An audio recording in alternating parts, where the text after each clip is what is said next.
Welcome to the DMF. I am your host, Justin Yance, and today I have a special guest. I have Nick from the Book Thinkers, Life-Changing Books. He also has bookthinkers.com.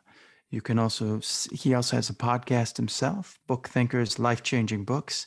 He's interviewed Dan Bilzerian. He's interviewed, you name it, he's interviewed them in the self-development world. Dave Meltzer, Nick Shaw, Brian Covey, Grant Cardone, Stephen Pressfield. Those are just some of the people that my guest has interviewed. Brian Tracy. It is the #1 book development podcast or personal development book podcast. As I said, you can also find him on Instagram. He responds to all his DMs, so check him out. And this is my interview with Nick from the Book Thinkers. Enjoy.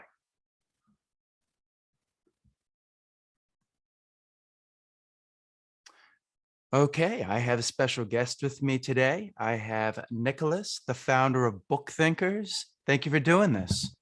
Yeah, Justin, thank you for inviting me. There's nothing that I would rather do. I love podcasts. I love talking about books. So I'm excited to see what we dive into today. Cool. So with Book Thinkers on Instagram, how did that start? I was never a reader growing up at all. I was more of the jock stereotype. And when I got to college, I was sort of unfulfilled in the classroom, but I definitely worked a lot. And I had a couple of internships. One of them between my junior and senior year at college was with a software company. And my sales mentor at the time introduced me to the world of podcasting. The world of podcasting, like successful business podcasting, turned into books because all of these guests just recommended the same books over and over and over and over and over again. And so I went to a local bookstore, a Barnes and Noble, and I picked up a couple of good books that totally changed my life. I went from full of insecurities and ego to a place of fulfillment and focused on impact in what seemed like a matter of weeks. And so I started sharing that on social media. And my friend and I, we had both read Think and Grow Rich. We were going to this mastermind that we built on a weekly basis. And we decided we'd want to build a company in the book space. And so we really built Book Thinkers so that we could try to launch a mobile application in the reading space, which never ended up working out successfully. But what did work was the book community. And so here we are 6 years later, whatever it is. And Book Thinkers is a large community now, and it has other ways that it's been monetized. But yeah, that's sort of how it started in a condensed version. Interesting. So you just mentioned Think and Grow Rich. Was that one of the books that changed your life? What were the books? No, it wasn't. That was probably somewhere around book number 10 in the journey. Although it's had a good impact on my life. Yeah. I was a business student that didn't know much about money. And so when you're a business student, I went to the University of New Hampshire. And so I'm hanging out in the business school all the time. Kids are talking about investing, how much money they're going to make after school. I was so insecure about those subjects because I really didn't understand how it worked or why it worked. And so I would shy away from those conversations. So I read Rich Dad, Poor Dad by Robert Kiyosaki. And then I read The Richest Man in Babylon by George S. Clason. I read The Total Money Makeover by Dave Ramsey. And then I sort of transitioned into some habit books like The 7 Habits of Highly Effective People. And I think after those 4 or 5 books, that's when everything changed, because I went from sitting in the back of those conversations to leading those conversations. And I was like, what other area of my life can I apply this to? Every area of my life, everything can be improved. So what is it about? What do you think it is about like Rich Dad, Poor Dad that just because that seems to be the book everyone says? Like, what is it about this book that I'm fascinated by it? I almost ask everyone that now, but it's like, I kind of want to know, because it's like this. I had the same feeling as you did. It's a very eye-opening book. You open it up and you're like, wow, I didn't know about that. And I didn't know really the difference between a liability and an asset. And he just puts it in such basic terms. What do you think it is about that book? There are a few things, and I probably will answer this from a different perspective, having read over 400 or 500 of these books, but also answered that question, hey, what's the first book I should read to get started, 1,000 times. Rich Dad Poor Dad works so well as an introduction to personal development because it's short. It's only about 200 pages, so it's not overwhelming. It deals with the subject of financial literacy, which is something that we all can improve. You don't have to be materialistic to realize that we're all forced to play the game of money. You have to trade your time for money when you're young, most of the time. And that puts money into perspective. But you also need to trade money for food, for water, for shelter, for experiences. And so financial literacy is something that we can all relate to and we all have some sort of insecurity with. And so when Robert Kiyosaki teaches you about money and gives you a window into the new rich or the rich, like, yeah, it feels pretty good. I think the language in the book is very simple. I think that storytelling, I mean, it actually is a fable, it's fiction. Robert Kiyosaki and Sharon Lecter, who was his co-author at the time, made up that concept, but it seems so real and relatable and easy to read. And then yeah, there are a lot of other reasons I think that it's everybody's first book, but those are some of the main ones. I think the thing, financial literacy, which you mentioned, that's something that I think a lot of people are striving for, and they don't really find it till really they find some book like that that kind of like opens it up, because it's not really taught in schools. It's not really. Why do you think financial literacy is not being taught at more of a younger age? I don't know. I mean, if I worked in the traditional US education system, I would make sure it was. I think I just saw Florida passed a bill that they're going to require some form of basic financial literacy classes for high school students, which I think is amazing. Yeah, that's a step in the right direction. It is, yeah. I don't know why it's not taught. I wish it was. I think sometimes people feel like money is evil. I just was at have you ever read The Millionaire Fastlane by MJ DeMarco? No, I have that book. I want to read that. I need to read Really it. good book. I was just at MJ's house this past weekend in Salt Lake Mm, City. And MJ is famous for this. I'll be brief with it, but there's this little story in his book where he's this sort of short, pudgy young kid. He walks out of an ice cream shop. He sees a young guy with a Lamborghini. He asks the guy, how'd you get the Lamborghini? Expecting him to say athlete or entertainer of some sort. And the yeah, young guy says, oh, I'm an inventor, I'm an entrepreneur. And that sort of breaks down the wall that age is a prerequisite for wealth. It doesn't have to be. You can be young and wealthy if you understand money and you're in business for yourself. And so MJ gets himself a Lamborghini, $500,000 car. But what was interesting is I went to his house, we're in his garage, and he doesn't have a Lamborghini anymore. And I said, why? And he said, you know what, man? When I was young, people admired the rich. Nowadays, people hate the rich. He said, people throw trash in my Lamborghini because it's a convertible or didn't have a top. People throw trash in it at restaurants and stuff. People break windows. He's like, it's not worth having the car anymore. And so to mm, answer your question, it's like, why don't we talk about money? People think money's evil. I don't yeah. think money's evil. I love money. Money It's a allows me to tool. do more of what I want. Money allows me to help more people. Money allows me to have a greater impact. But maybe that's why it's not taught in school. It's a weird subject. Yeah. Yeah, where we've got this warped sense that money has something to, yeah, is the root of evil, instead of realizing it's just a tool. It can be evil, but it could also be good, you know.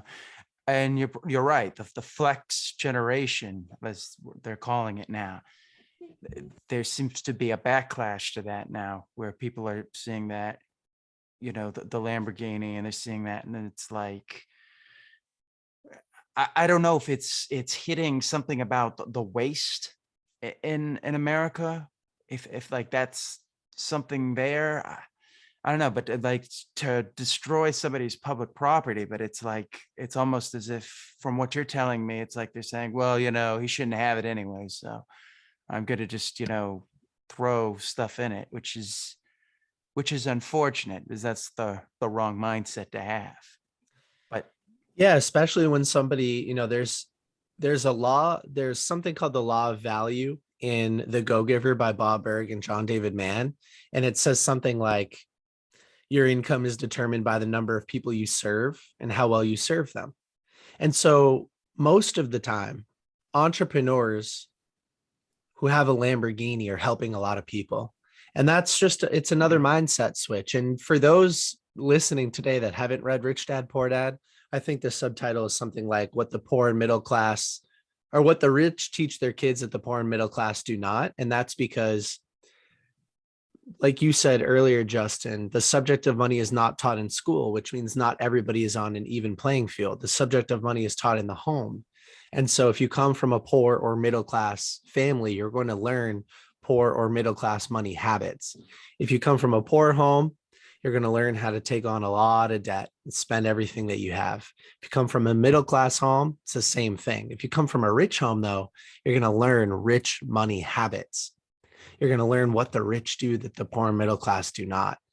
And like you said, there's definition switches. Maybe buying a big house and going into a lot of debt is not really an asset. Maybe it's actually a liability. Why? exactly. Because it's not generating you money. And so Robert teaches you how to sort of flip your mindset from a poor middle class mindset to a rich mindset, and super valuable information. Same thing with his Lamborghini. I mean, I'm sure he was getting that through assets. It wasn't like he was, putting a down payment and just like that. This is all I have. It's like this is just something I can afford now. But now he sees that, the cost. I mean, cars already lose their value as soon as you like lose them off. Like that's probably one of the worst. Unless you're going to be like an Uber driver, it's not really an asset. Yeah, or In some ways, you use it to go generate more attention on social media so that you can that is a help way. more people, right? I mean, MJ, as an example, I'm not everybody driving the Lamborghini is helping a lot of people, but MJ No, sold over 1 million copies of that book. And I was in his office and he's got testimonials from people who have written him that have said, MJ, I read this book. I was, 50 years old, hated the job that I was in, dropped everything. Now I'm living a life that I love. It's like, yeah, that's why he gets the nice car, because he's helping a lot of really good people do really good things. yeah. And people Yeah. don't realize that like sometimes it's a reward from doing the right thing.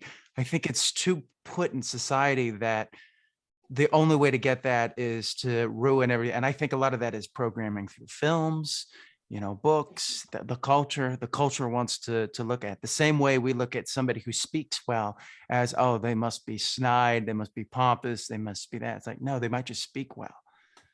We've come from like, you look at any movie, the one that speaks really well and elegant and looks nice is usually the villain, whereas the hero is somebody that came from nothing and everything. It's like, why is that? Why is that? Why are they so different from each other? Because of the culture. I mean, there really isn't anything different. It's just the perception of how you see things. And I think that's the thing that I like about books the most is that it gives you a different perspective on things that you wouldn't necessarily find with watching a film or even watching the news. I think books give us a different perspective. Yeah, no, I agree 1,000%. I love reading different perspectives on purpose. I mean, two of the books that I mentioned when you asked me about the books that changed my life were Rich Dad, Poor Dad and The Total Money Makeover.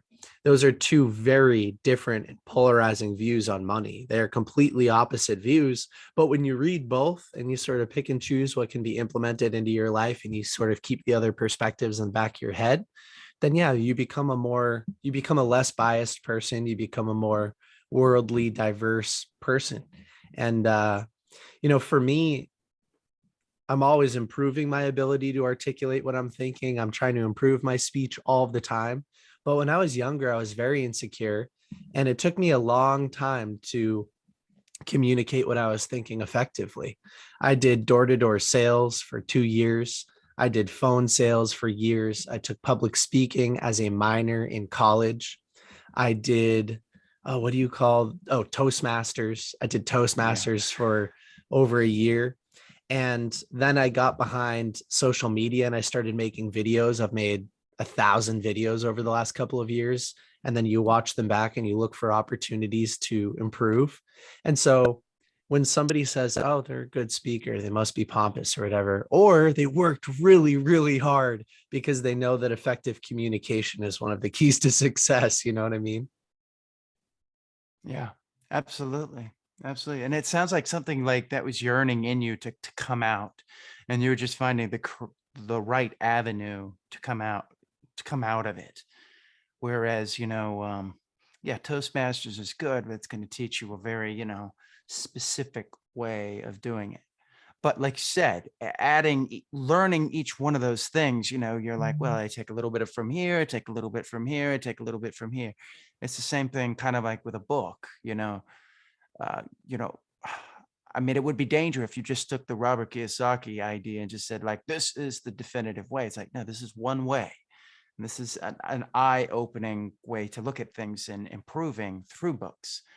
How long do you like to read? It's a great question. It changes all the time. Yeah. I normally read right now, and this is going to sound like a lot for most people, but remember, this is Mm, my full-time job.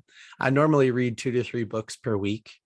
mm, And so one of them will usually be on audio, it'll be Audible, and the other two will be physical mm, books, physical paper books. And so my reading speed has definitely increased over time, but let's say the average book is about 250 pages. I mean, that would take me normally about 4 hours to read, probably.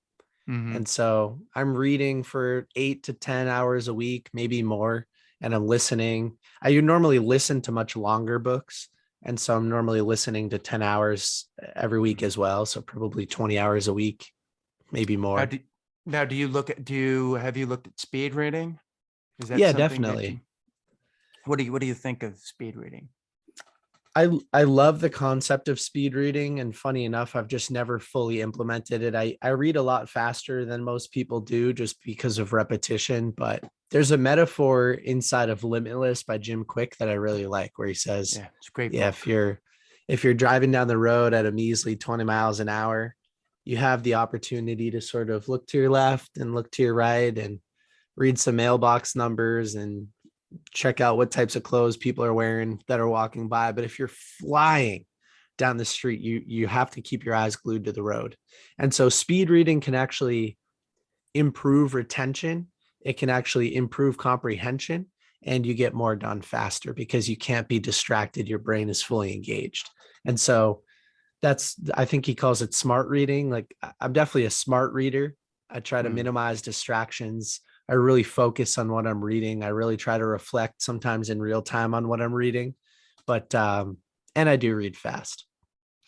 Now, yeah, yeah, like you said, speed is the friend of concentration, as opposed to what the consensus with most people is that the slower you the slower you read, the more you're going to take in. It's like, no, it's the opposite. Yeah. Um, I have a book right here called Speed Reading by Tony Buzan, and this has some really interesting techniques. Uh, my friend Amrit, who is he's developing, I believe, an app with this with Tony to create the idea, because one of the things that he said that really sped up his reading was seeing more of in pictures as opposed to seeing it as words. Because with nonfiction, I find it harder to really, create the image. With fiction, it's very easy to create, a mental image because it's kind of leading you to it. Whereas with nonfiction, it's hard to see, words like, perseverance. I mean, what are you going to see? Like a guy in a business suit going like that. I was raising my arm for those that can't see it. um, what do you think is why do you think people have such a hard time reading? I think reading is a skill just like anything else.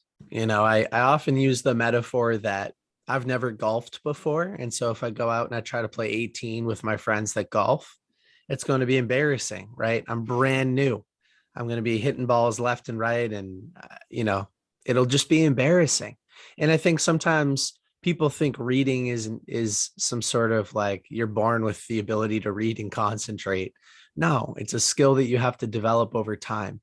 And so I think people don't see the value because they're confused about the process. They're not really sure what types of books to read. They're not really sure how to read or implement the information that they are consuming. And so the easier way out is just to say, I'm not a reader, not a reader. And it's because they don't see the value in it and they don't understand the process. So remember, reading is a skill that needs to be developed over time through trial and error and repetition and testing, and by reading books like the one that you just recommended. And, there's another funny situation that sometimes I like to say, which is that, somebody says, oh, I'm not a reader. I said, what if I gave you $10,000 to read this book by next week? Do you think you could do it? Oh, yeah, of course. Where's the book? Let me get started. Oh, now you see value in reading the book, right? That ROI just isn't naturally there. They don't understand it. And part of it, going back to the traditional education system, is that we're literally taught to read books that we don't want to read. And then we're told what to write about and what we're supposed to think about from that book. Otherwise, we get a failing grade, which is bananas to me, right? You're supposed to read a book, interpret it your own way, write about it, implement it in your own way. That's how the real world works. And so I think sometimes the US education system teaches us that reading is lame, that reading is boring, that, it's so backwards to me. I was like that. I didn't read growing up. I didn't read in middle school, in high school, or in college because I thought it was dumb. Yeah. Yeah. Because it was like, it was associated with school. I think you brought up a good point, is that since we associate it with school, and at that time, especially in elementary school and, high school, you're just like, I don't want to do this. That like leads throughout life, is like, well, I just don't want to do this anymore. Instead of realizing that it's like, no, this is a tool. Unfortunately, it's been, thrust upon you as like, yeah, read this book, interpret it, and then we're going to grade you on your interpretation, instead of just allowing. I like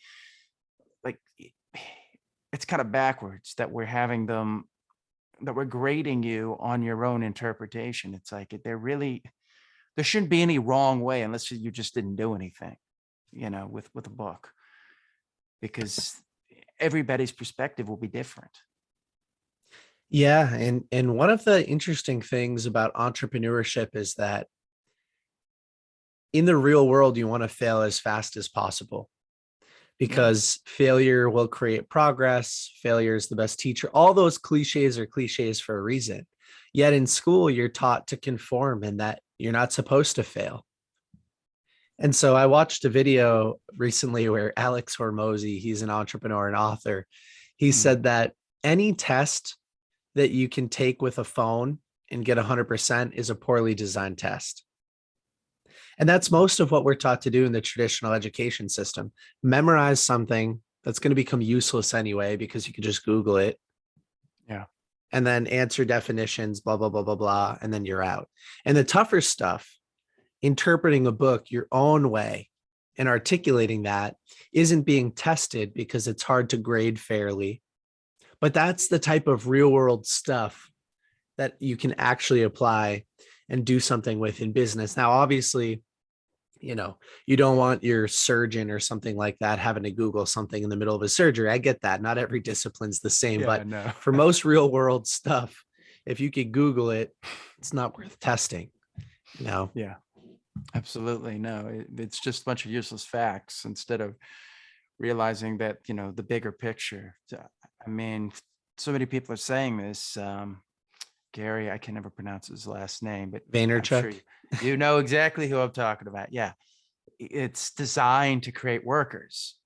Our schooling system is not designed to create big thinkers, entrepreneurs. You go to college, yes, you're going to get a worldview education and you'll learn certain things, but you're also going to learn how to just, you're not going to think outside of the box. you're going to think inside of a box, and you're going to just do a bunch of tasks, and you're going to, how well can you do that? Yeah. As opposed to, seeing a system and being like, how can I improve that system that's already existing? We don't really teach that. That's Yeah. something you really only get through books and through looking at it and interpreting, being like, well, how do I build new systems? How do I improve on that? Do you have a top 5 favorite books? I know that's a stock question, but I'm curious because you Yeah, I have. do. I do. And it they haven't changed, and I think it's because there's this concept in education and personal development where some of the first books you read, they close really big gaps, and now those gaps don't have as much room to close, and so additional books in those subjects have smaller incremental improvements in your real life, whereas the first books have much larger improvements. But my top 5, and this is in no particular order, just the 5 books that have had the biggest impact on my life, are Rich Dad Poor Dad by Kiyosaki, because it's the first book I read and it introduced me to the world of personal development and taught me about the importance of financial literacy. Money creates comfort. It really does. Number 2 is The 4-Hour Work Week by Tim Ferriss. I live basically like a 50% nomadic lifestyle. And so I love to travel the world and work from different places. I love to earn in dollars and spend in pesos and compensate in rupees. And I think there's an art to automating and delegating or eliminating low impact, low fulfillment activity so that you can live a life full of fulfillment and meaning. So that's The 4-Hour Work Week by Tim Ferriss. Number 3 is The Compound Effect by Darren Hardy.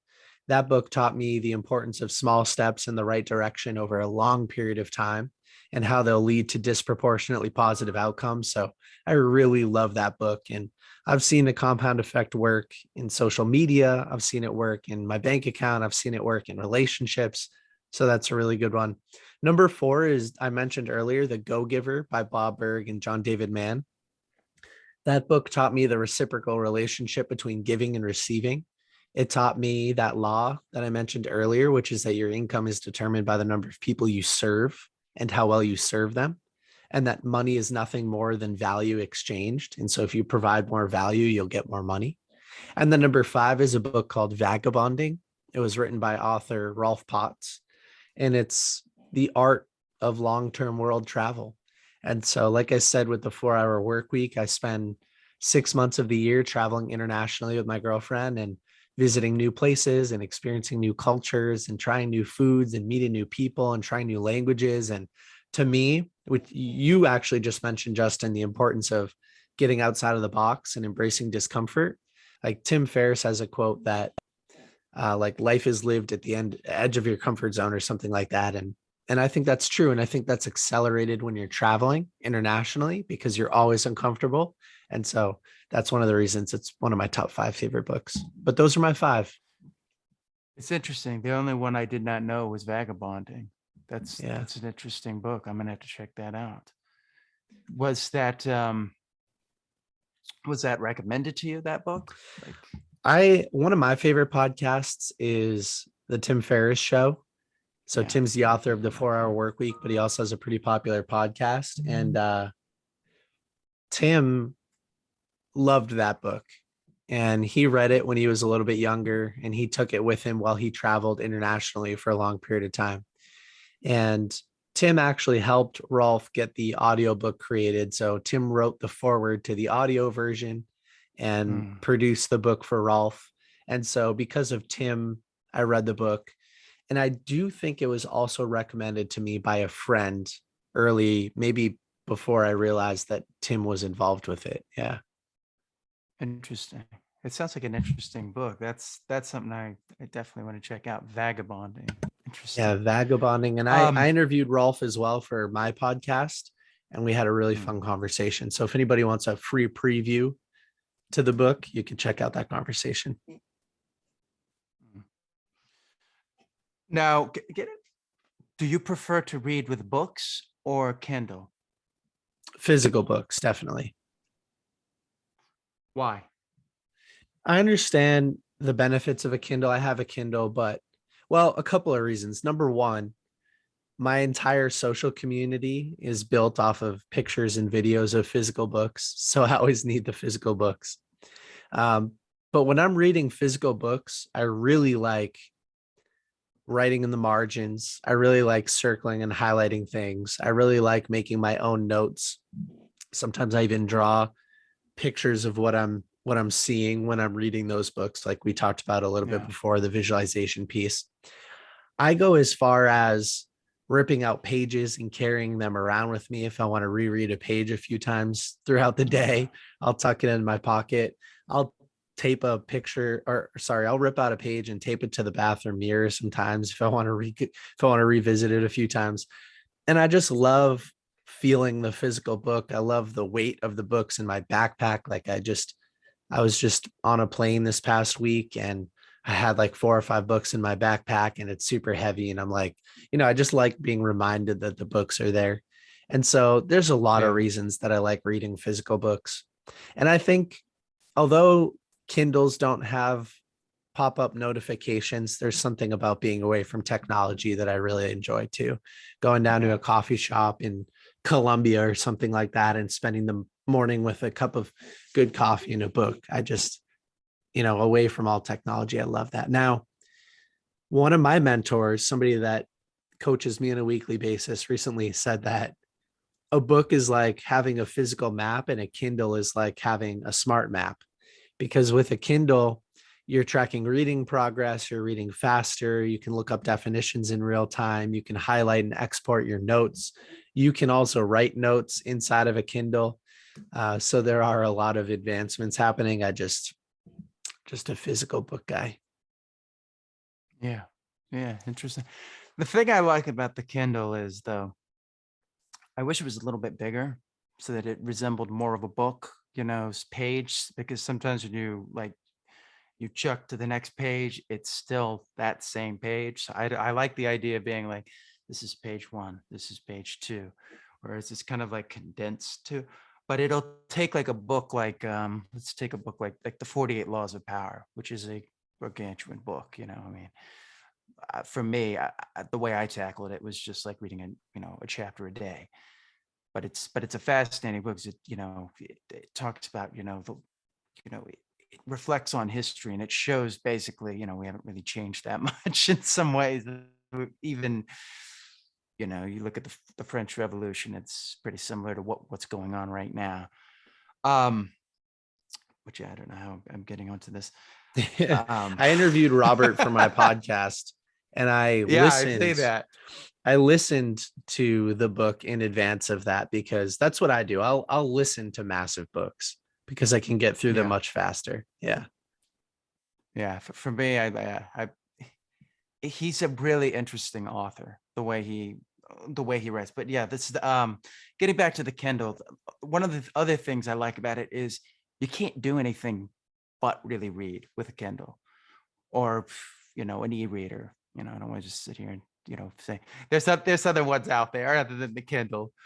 But I like that aspect because you still get the same, talking about the atomic habits, that trigger of picking up the Kindle and being like, it's time to read now, as you would with a book. Whereas if I take the iPad, it does multiple things. It's hard to just like sit there and start reading. So I kind of like that aspect. Plus I travel a lot too, and if I have to, I already bring so much as it is. I got the computer, I got the I got the microphone, I got all, so it's like the Kindle makes it so that I can, carry all the thing. But yeah, there's something about, having the physical book. I get that. What I'm fascinated with is that you'll rip the pages out and take it with you. Well, that's like for me, I could never do that. Was that something you always did, or? No, I think I consumed a lot of Ryan Holiday content, and Ryan Yeah. Holiday is pretty aggressive with his books, and I liked that edginess. And then, I got a couple of little coins and mementos from like little stoic reminders. Ryan sells these coins that you can carry around with you. He calls them an everyday carry. And I think I just thought, why don't I do that with the books? That way I can review the information a little bit more frequently. And so one day I posted a video ripping a page out of a book, and I think I had like, people are like, unfollow, this is sacrilege, I can't believe you would do that. I really angered everybody, so created a little Really? controversy, which Robert Greene would say is not always a bad thing. Yeah. So those And people are like actually angry with you. They because you're like just creating a book, even though, yeah, that's interesting. yeah, and here's the thing. These books, you invest in them so that they can change your life. They are tools. Nonfiction books are not a form of entertainment. They are a form of education. And so whatever you need to do to that $20 book so that it can change your life, do it. And if rereading the information 10 times that day instead of once, because you ripped it out and you carried it around with you. Now, if you had the Kindle, you could just pop it open and go to your notes and you could reread it a few times. But I love the paper. And so, But yeah, there's I something don't. visceral about ripping it out. Now, when you There want to go is. back to that book, what do? Like take the book, put the paper back in there? Like how does that work? That's the thing that I would Great always be question. like, I would be like, well, how do I get it back now? It's like a tattoo or something. It's like, well, how do I? Okay, wait, I didn't like this. I would get this off. Which I'm Um, covered in. I But know, I can see. Yeah. So you're used to like making these, decisions where it's like, yeah, yeah, I'll just rip it out. I can't take it back. So yeah, what do yeah, you it do? doesn't bother me so much. Sometimes I'll put them back. Sometimes I'll get other copies of the book. Like, as an example, I've gone through probably like 4 or 5 copies of The Daily Stoic by Ryan Holiday, because I'll just rip out pages. Those are little short 1 day Yeah. pages. And so I'll have to go back and buy more copies of those books. But they've changed my life so much that I don't mind getting additional copies of a book. And again, I view them as tools. I don't view them as like trophies or artifacts. I Yeah. use and abuse them. It's just paper. It's just Yeah. paper. It's just paper that can change your life. Exactly. Yeah. I love the setup you have back there. For those of the on auditory, I'm looking at his giant shelf of books in there, and it's looks really nice. I've got a lot. Um, yeah. So, what would you say? Getting back to the habits of creating it, like, what would you give to somebody that like wants to start reading but hasn't? Just like I don't know. How do I get the habit? What would you suggest to them? Sure. I'm actually in the process of writing my first book, which is all about Ah, it's all about how to leverage these books to change your life and design your dream life. And so I do have a couple of recommendations. If somebody comes to me and they're brand new and they say, I'm not a reader, but I want to become a reader, what should I start with? I'll normally ask them a couple of questions. I think there are 2 ways to approach your first book. Number one, you could say, who do you want to be by the end of the year?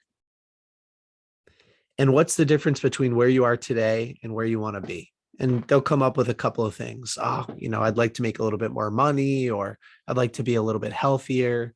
Maybe I'd like to have a better understanding of some specific subject related to their industry.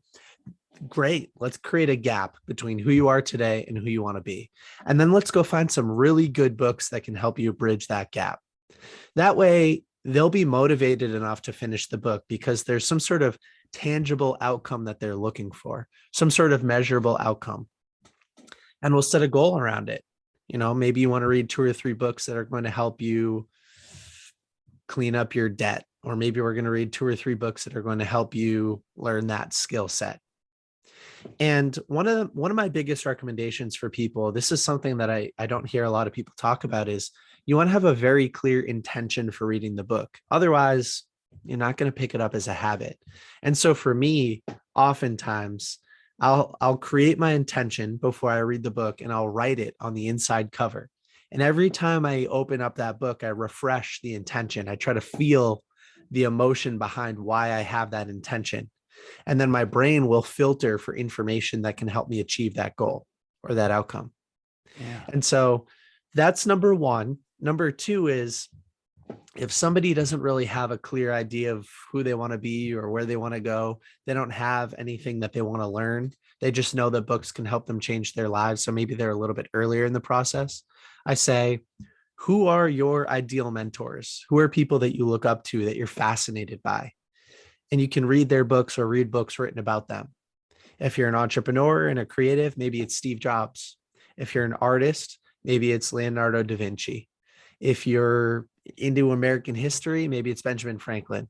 Whoever it is, there are books written about those people by great biographers, or maybe they've even written books about themselves, and you can read those books. And like we talked about earlier, fiction or biographical work is easy to picture. It's kind of like reading a movie.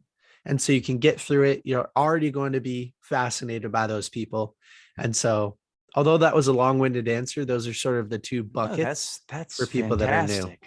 Yeah. That's fantastic. That's a fantastic way to look at it. Instead of like most of the answers I've heard has been, start with 5 pages, start with 2 pages.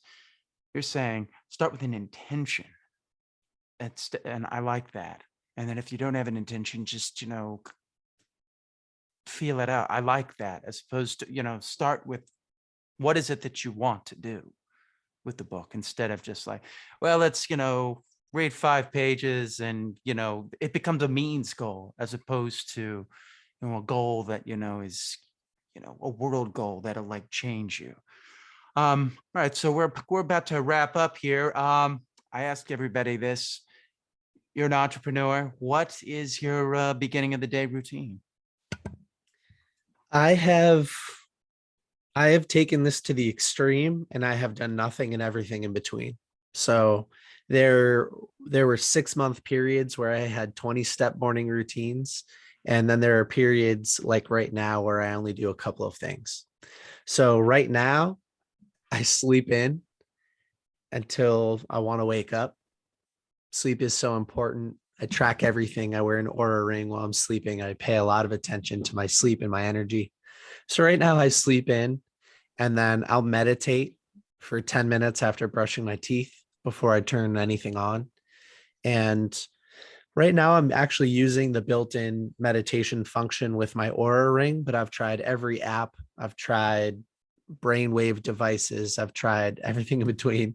But right now I just look for 10 minutes of silence with my aura ring, and I'll measure that using the aura functionality.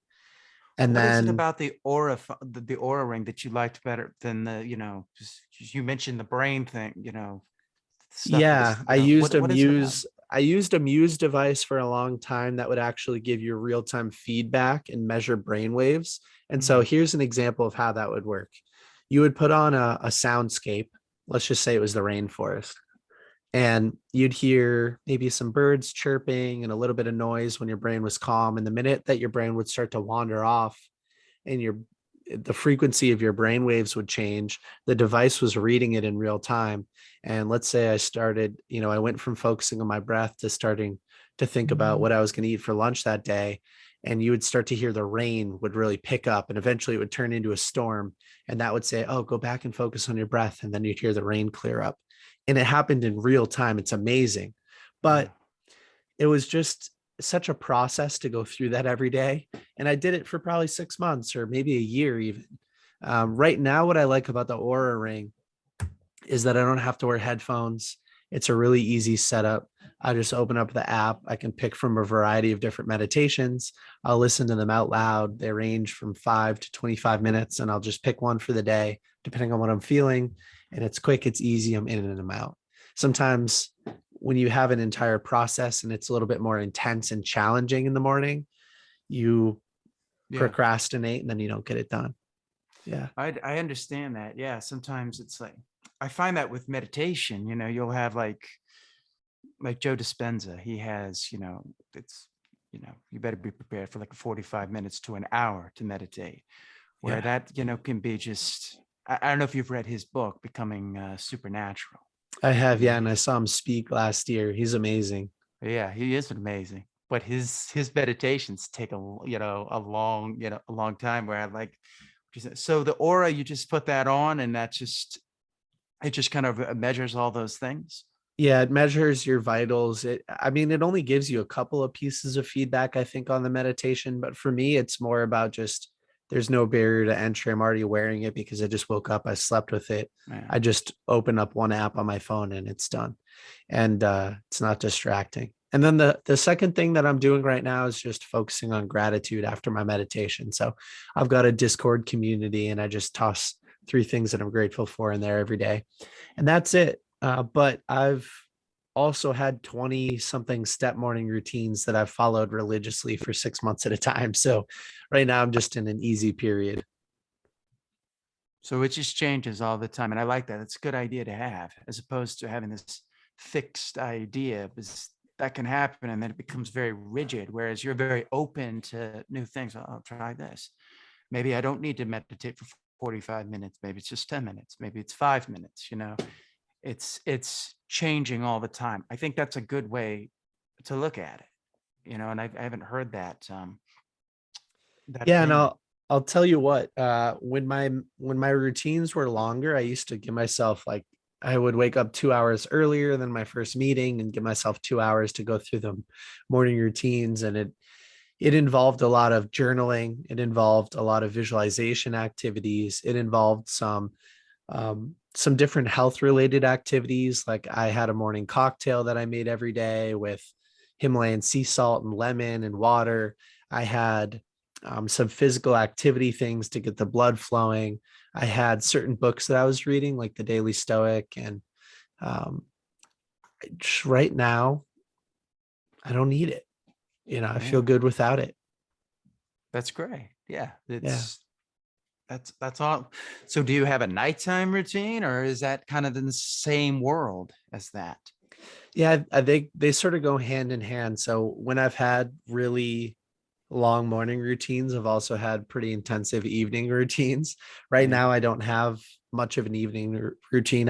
I'm conscious of a lot of things, so I do wear blue light blockers as much as I can within a couple hours of going to bed. If I'm going to watch TV, I try to get reading in.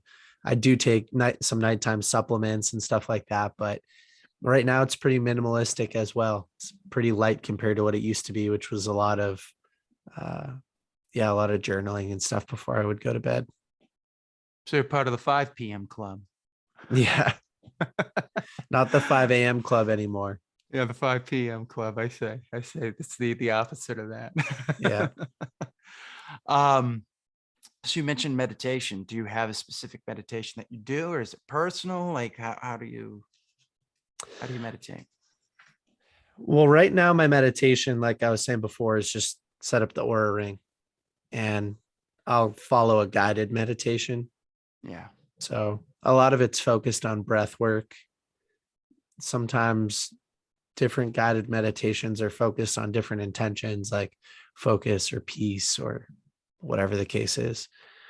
Uh yeah, and I've like I said too, I've tried everything in terms of meditation. There was a period of 18 weeks where every Sunday I went to a sensory deprivation float tank center and I would do a 1 hour meditation in a float tank. Like I've done everything. Wow. Wow. Yeah. Yeah. I mean, I love trialing different things and I pay a lot of attention to my brain. And so right now it's just 10 minutes a day normally. Yeah. Sometimes it's more, sometimes it's less. And I just follow a guided meditation. But I want that peace for a few minutes and I focus on my breath. And yeah, it's really calm. That's good. That's great. That's fantastic. All right. I ask everybody this. I'm a big film guy. Do you have what films do you like? Great question. I am not a big film guy. No. So yeah, my favorite movies are, yes, see, I say the word movie. I don't even say film. Yeah. So that shows how uneducated I am in this space. My favorite movies are I Am Legend, which Will Smith is in a bunch of controversy, but I heard there's a second I Am Legend coming out, so I'm excited to see that. But I love that movie. And then I'm a big Fight Club guy. I It's a love great the film. movie Fight Club. See, that's a film instead of a movie, right? Yeah. That can be That I referred would to as a agree. It's a film. film. That's a film, and it started with a really good book, as you know. as everything starts with the written page. And yeah, Fight Club, still to say, it's funny. You mentioning Fight Club. They, what is it? I think Edward Norton and Brad Pitt both wanted that movie to be marketed as a comedy, and everybody was just like appalled, like this can't be in a comedy. And it's like, but it kind of is. It's kind of Yeah. funny, It's it's funny. They actually tried that with the film that is actually very dark. They tried to market it as a comedy, and it was like, well, this, as soon as people sat down, they wouldn't do it. Whereas with Fight Club, if you did market it as a comedy, it would still work. Because I mean, I remember watching it with like friends, and like we're just laughing at it because it has a lot of absurd humor to it. What is it about Fight Club? I'm curious. Oh, I don't know. There's so many different ways to interpret that movie. I think the thing that sticks out to me the most is that happiness is subtractive. And what I mean by that is there's that famous line that we're all making money to buy things to impress people that don't even care about us in the first place, or whatever it is. It's like, Yeah. Brad Pitt's like, you get money for people for things we don't need. yeah, He's to like impress screaming it. people that we don't even like. Yeah. And that's so true about this world. I mean, happiness is subtractive. Success is getting what you want. And if you want less, it's easier to be successful. Man. And Exactly. so, yeah, I think a lot about that. I fell into the typical materialistic stuff right out of college, and it's easy to get swept up in that world, but it's a lot easier to be happy if you're not Yeah. in that world, right? And the question is, are you happy with those things, or are you making somebody else happy? That you're trying to keep up with somebody else. Like if it makes you happy to have a Ferrari and a Lamborghini, it's like, go do it. But if you're just buying that Ferrari and the Lamborghini to impress people and be like, hey, look at him, it's like, do you really want that? It's like Well, people that and go and buy a huge house. It's like, do you want what do you want? Sorry. yeah, no, in The Psychology of Money by Morgan Housel, he says what most people don't realize about the Ferrari or Lamborghini is that they're not looking at you going, whoa, look at that impressive guy, Justin in the Lamborghini. They're going, look at the Lamborghini. So they're not even Yeah. impressed with you. They're just impressed with the car. Yeah. There's the same thing with, bodies, same thing with anything. They're just looking at, they're looking at the thing that they covet. They're not seeing a human being in there. They're seeing, oh, that's, what I want. But is it really what you want? That's Yeah. the question I always ask, people. It's like, because I've read so many stories about people that, just are like, I had the Ferrari and then I didn't really want it, I had the big house and then I downsized. It's like it might not be what you want necessarily. So I always say, go with what makes you happy and what you actually enjoy, not what makes somebody else happy. And happiness can only really come from within. It's not something that, you can get from somebody else. You got to start with happiness there. And then when you get other things, it will add to that, as opposed to what a lot of people do is like, oh, I'll be happy when I get that. I'll be happy when I get this, which I always say chasing sunsets. And it's like, that never ends. You could spend your entire life just chasing sunsets. And then you'll be like, well, was I ever actually happy? Did I actually live? So I think that's great that you're able to you were able to see that wasn't making you happy and distance yourself away from it. I mean, it's not saying be anti-material or being anti this. It just means I'm going to pick and choose the things that actually make me happy. Yeah. So yeah, Yeah. That's the result of reading hundreds of personal development books.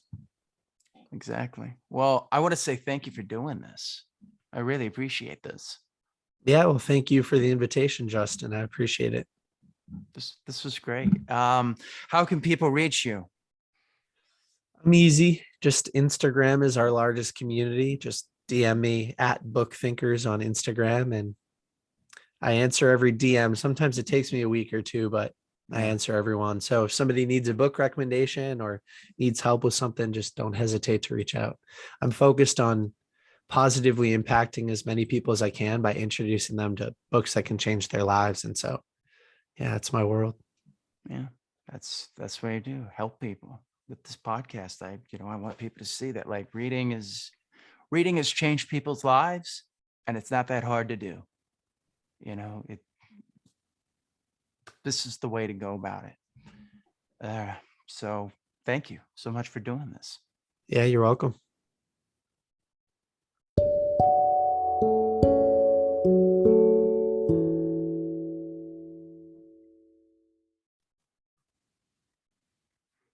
Okay, that about does it. I want to thank Nick from the Book Thinkers. Once again, you can find him at www.bookthinkers.com. It is the #1 personal development book podcast. You can find him on Instagram. He has a Discord community. There's a link on his Instagram that you can find. He has a fascinating website. He's interviewed a number of people. Please go check out his stuff. It's fantastic. I want to thank Nick for giving me his time. And yes, as always, you can find me at Justin Yance or at the DMF. Fastest way to find me is Instagram. I always see that. And I will see you next time on the DMF.